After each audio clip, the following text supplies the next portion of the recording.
So the great thing about being chairperson of this event is you get to pick the overarching theme. And Gary Schneider from LinkedIn has been a tremendous chair for the program. He's been engaged every step of the way with developing the program and helping us, guiding us. And I said, Gary, early on, I said, Gary, what are you passionate about? All right, everybody can come on up, right? Just come on up. And he said, DMF, MXL. And I said, okay, what? Well, all right, good luck. And, but he brought together a great panel here today. It's an important technology that is I've been reading about it a lot lately. And get ready for it. And as these guys sit down, we have a short message, and then we'll take it away.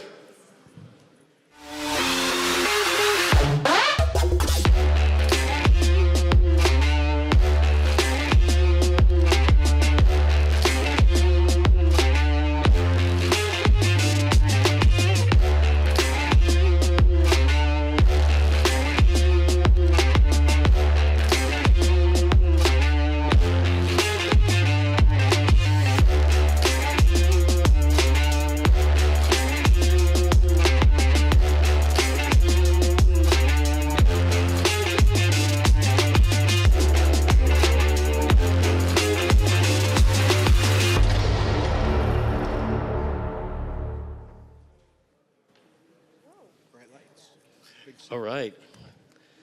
Hello, everyone. Thank you for coming to join this this conversation and panel. First question: have people heard of DMF, Dynamic Media Facility, and MXL, Media Exchange Layer? Okay. So for those, you guys do.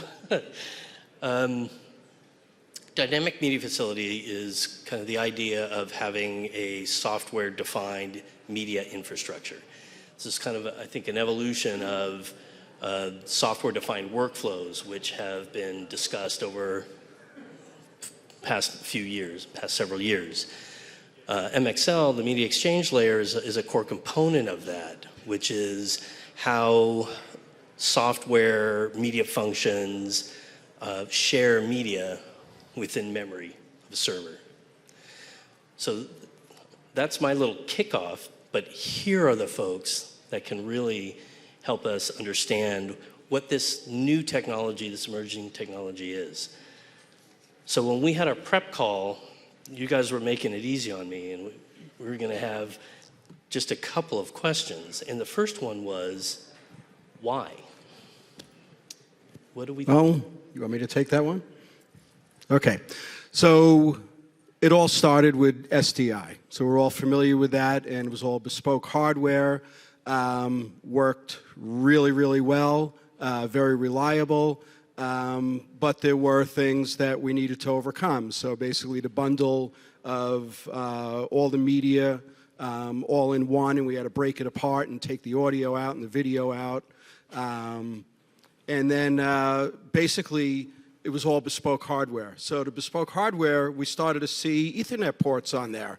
Well, that was real nice. And then we started to look at more efficiencies and how do we start putting these things on the network so we can get rid of all the cables? How do we get the signals on there so that we can act on them immediately? So NDI came out, ST2022-6 came out. They had some inefficiencies with it. And then we walk into SMPTE 2110. And that really took us a big leap forward. But it was still, we're all on the network now. All the media is, the elements are all individual, so they can be sent to where they need to be.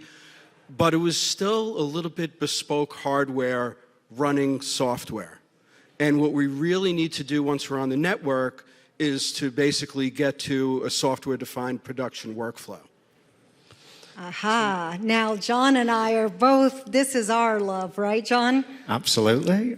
We've kind of traded spots here in our history, so we both want to take a crack at this. So several years ago now, I want to say several, I guess I'm actually dating myself. It's probably going back 7, 8 years now.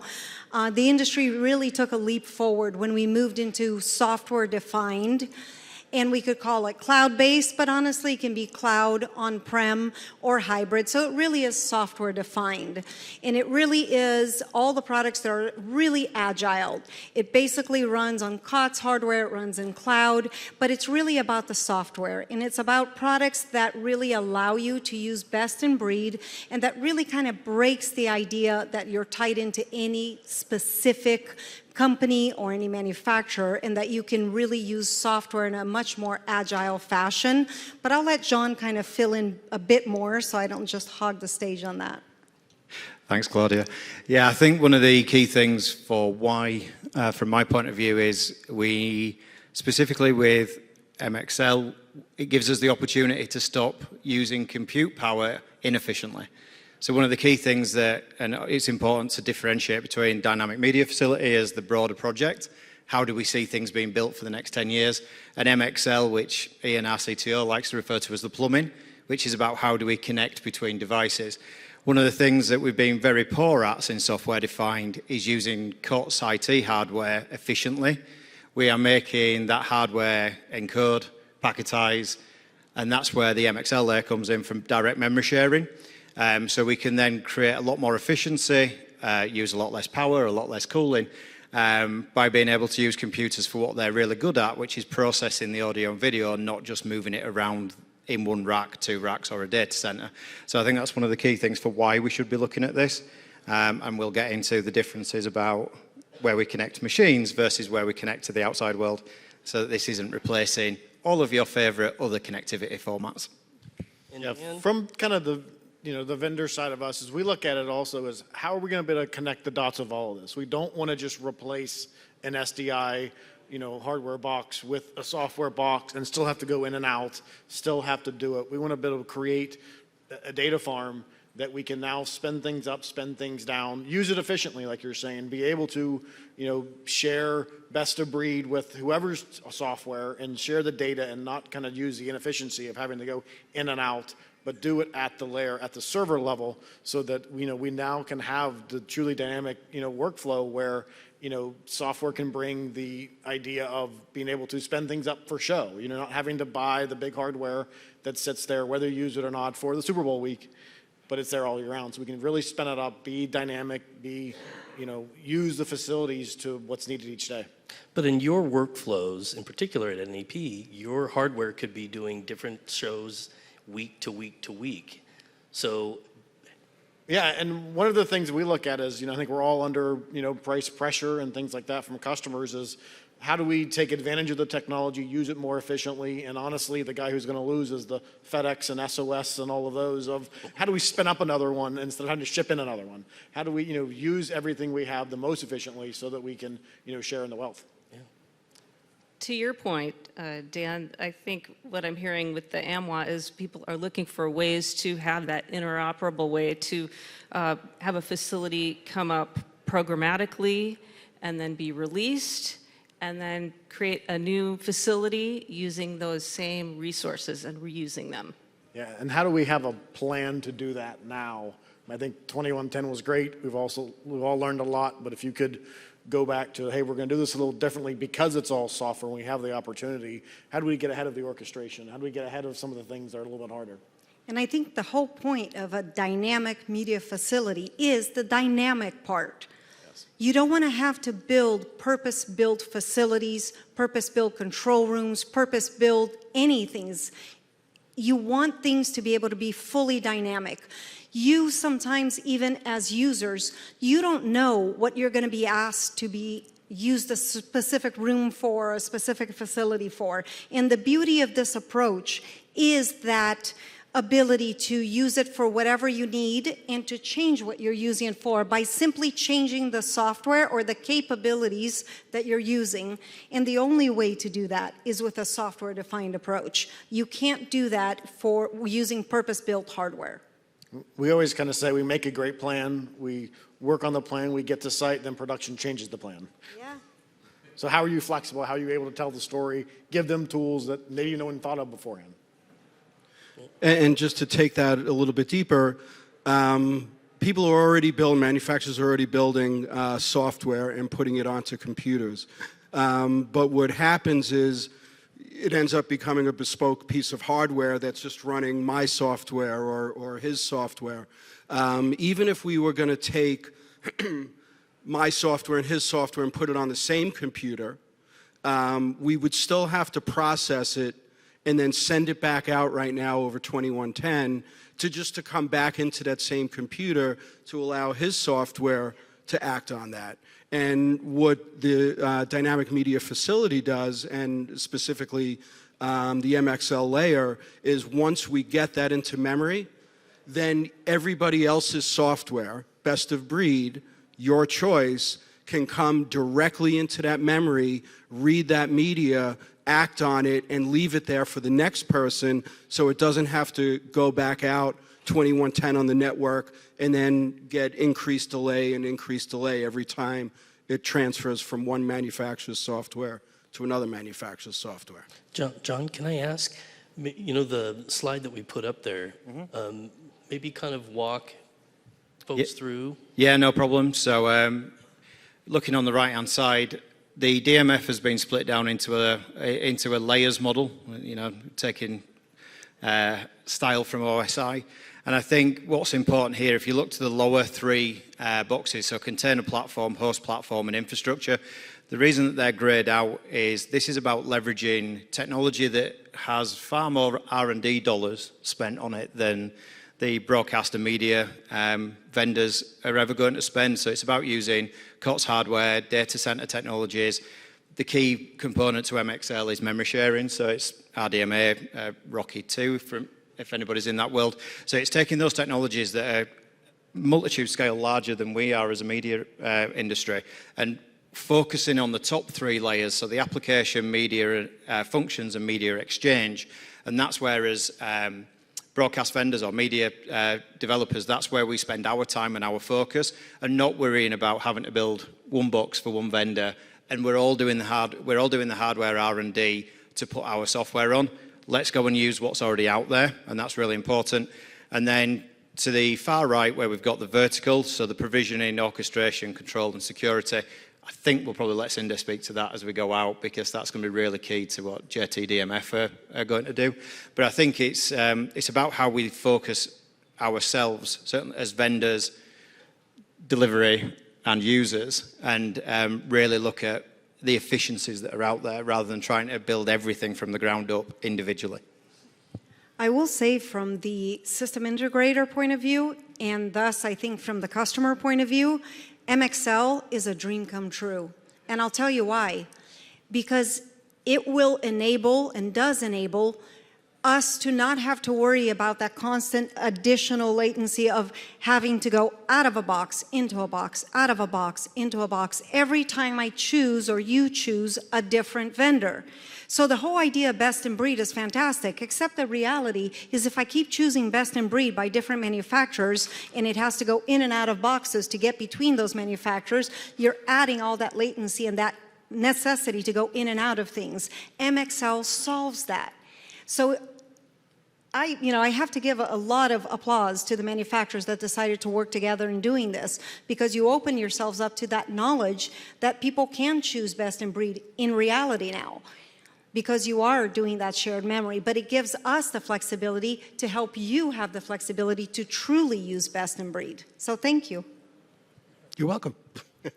One thing about MXL is not new. So if I was doing 2 different types of workflows or 3 different types of workflows of my own software, I can actually put it in memory, and I can choose to read it out of memory and not have to take it out and flow it back in. The thing is that we do that with our own way. So every manufacturer does that in their own way of accessing that memory. What MXL does is it creates an SDK that is open source, so any manufacturer can use that to read somebody else's media that's in that memory. So that's the special sauce on the MXL. And I think what's important there with the SDK approach is everybody's starting from the same, everybody's working on the same starting point. So if you look at the speed at which MXL has come to fruition, I mean, realistically, it came together in 5 months between NAB and IBC. And if you look at some of the previous interops we've had with standards-based, we touch on 2110, the last panel you were sat on, Gary. That's still really important, but actually for how we connect between vendors, and there is no sit for 9 months on an interop, get together again, because as the SDK is improved collectively, we're all on the latest version. So version 1 has finally been released. I think it was Christmas Day. I think it's in its final review. Absolutely, but that means It's 1.1, I believe. yeah, I think, and what that meant is within 5 months of this seems like a great idea, let's put an SDK together, go develop. We all had working demonstrations between competitive vendors in 6 weeks, I think it was, and 2 hours worth of fettling. It took 9 years to do that with standards in 2110. So I think that's what's really exciting about how fast this can accelerate.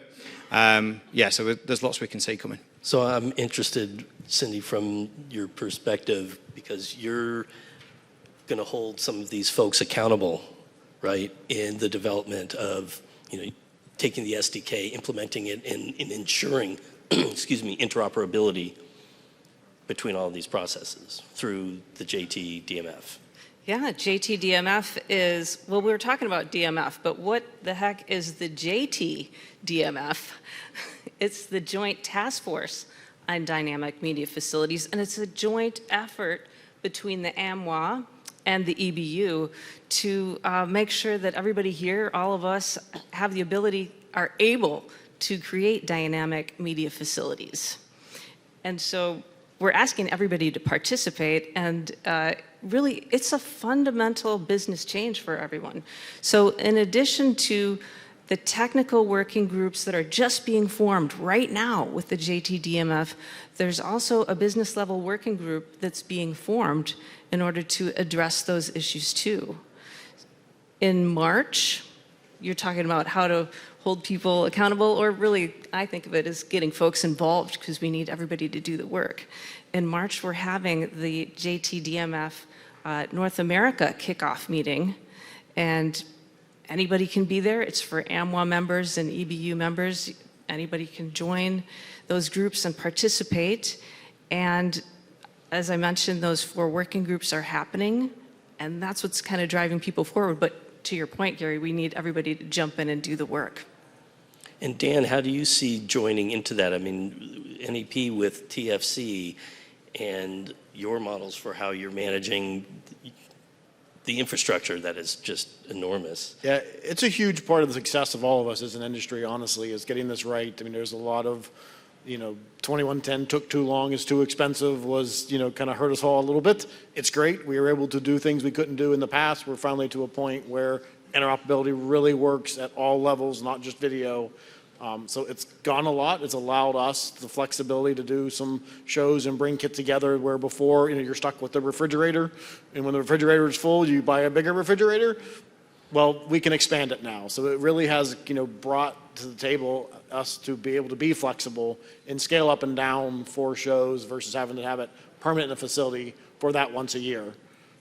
So our look at it is, how do we do this correct? How do we take this, which kind of takes it to the next level of being able to do it in compute?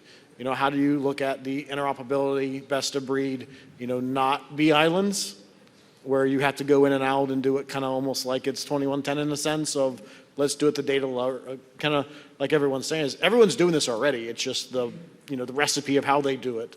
How do we share that and make it so that we can all take advantage of that, take advantage of the subframe, being able to do things, not having to deal with a lot of. We'll spend hours in the next few weeks on Super Bowl with the halftime show and making sure the timing for the talent and the screens, and things are very picky on all of that, and that because it affects kind of the singer and how they are able to perform for the audience, and if there's too much of a lag, it becomes a problem. So how do we take all that, take what we've learned in the 2110 process, and kind of take it to the next level? So it takes communication, it takes us all working on it. It's multi-vendor, it's multi-industry.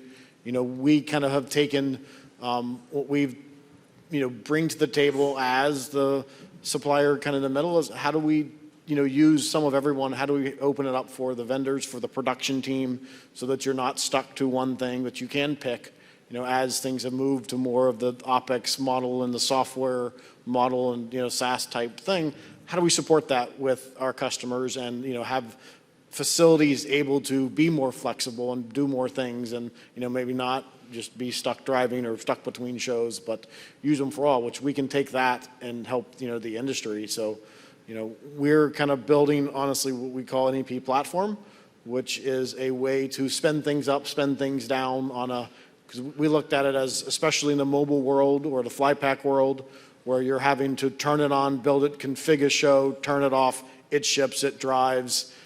How would you make that process as easy and quick as, flipping a switch on a truck now? We're working with the Grasses and Riedel and honestly anyone that has the software of how do we take that architecture, how do we take that and, provide the same reliability, scalability, using the power of what's the software you guys, create and, the awesome things that are coming out of it. And, one of the things that is exciting is, kind of like we said, is how fast it's progressing. It's definitely not like the FPGA days where you wait weeks and weeks and, there's not going to be another build till this, and it takes 36 hours to run the, this is happening fast, and it's really exciting. And this doesn't replace 2110. So 2110 is still required or something like that to get the signal, let's say, from the camera into the memory. And then once, all of these production workflows act on that media that's in memory, then it's passed through 2110, let's say, to the master control room after that. So 2110 is still, something that is required here. This just minimizes how much, I guess, we utilize 2110.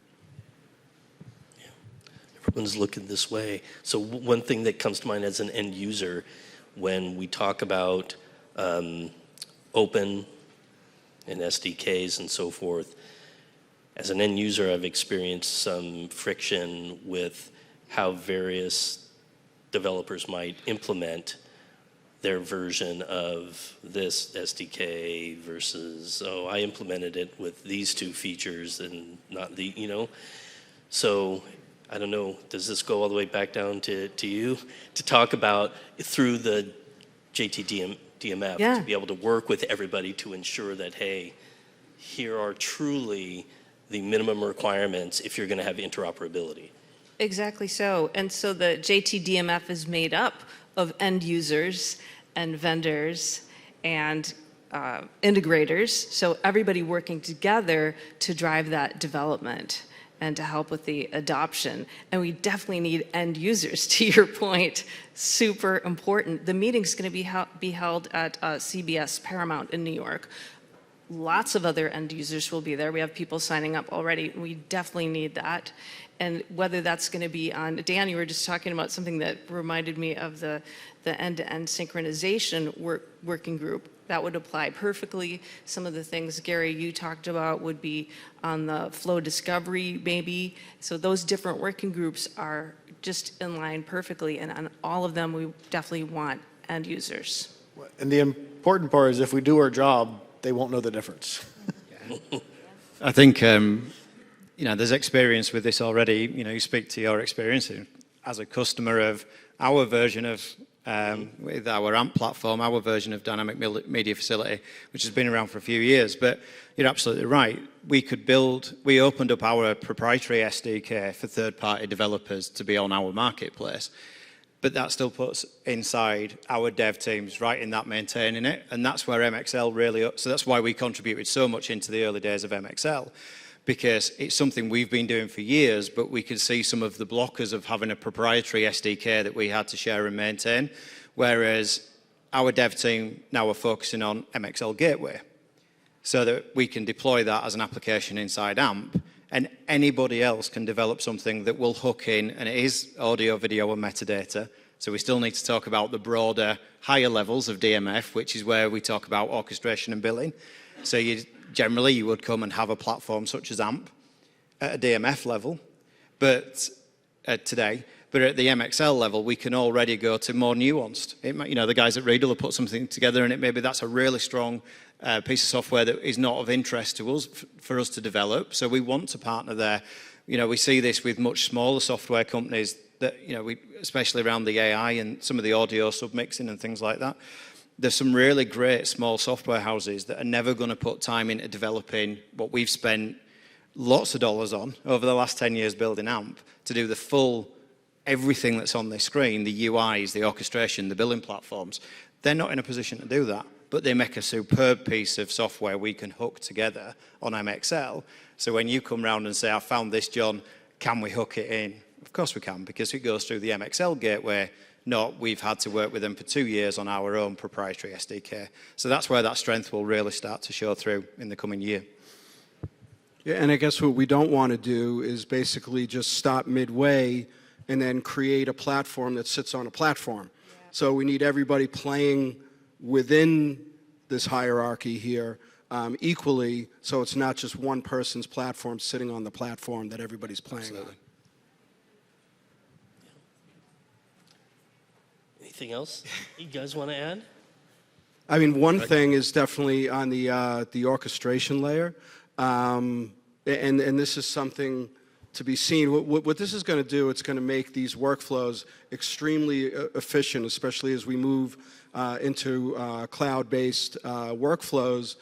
It allows you, or it allows the cloud manufacturers to really utilize their GPU resources real efficiently.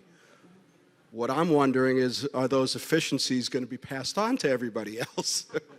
So that'll be something to see. I think that'll be interesting with, if you go back to cloud 5 years ago, going back to the time when Claudia was at Grass Valley and I was at a systems integrator, and we were talking about the availability of GPU-based instances. Yep. One of the saving graces with the burst of AI is at least we'll be able to get the last generation GPUs and use those for media, because the AIs are taking all the latest gens. And I think that switch in the way that, cloud productions, I've forgotten the gentleman's name from OCI this morning on one of the first panels, but they're building data centers up, and we will get to be able to leverage that.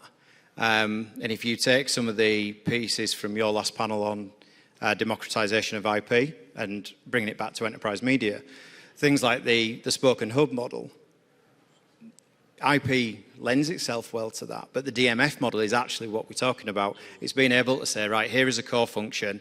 I want to be able to spin up a regional version of that. Yep. And I'm preaching to somebody that does this for a living, so if Gary, you want to jump in rather than moderate. But yeah, and I think that's where we'll start to see some really interesting design philosophies. So that I think Jonathan from Meta mentioned it, just because we've done it for the last 15 years one way, is that how we should be doing the next 5, 10, 15? And the answer is no. Yeah. Because we are, to my earlier point, we are forcing old ways of thinking onto equipment that doesn't like to work that way. Yep. I couldn't agree more. And I think we have to look at things differently. We're not trying to recreate what we did in hardware and software. And I think that's one bit of crime that we all committed. We were just trying to recreate what we did in hardware and software. And I really hope as we move forward and DMF and MXL in a way, DMF is literally a different way of looking at things. It's not let's recreate, it's let's look at things differently. How can we look at what problems we're trying to solve, and how can we create the media facilities of the future that are dynamic and that solves the problems we have in a completely open and different way. It's a really exciting time to kind of rethink how media production can operate, not only at scale, but at potentially reduced cost to the businesses. And that's always important when you're rebuilding your infrastructures. So thank you all. Thank you everyone for hanging out. I will say that at 3:15 in the Lovelace room, we're going to have a town hall. So we're all going to be there. If people want to ask questions, throw darts, any of those things, we're all going to be there at 3:15 to engage.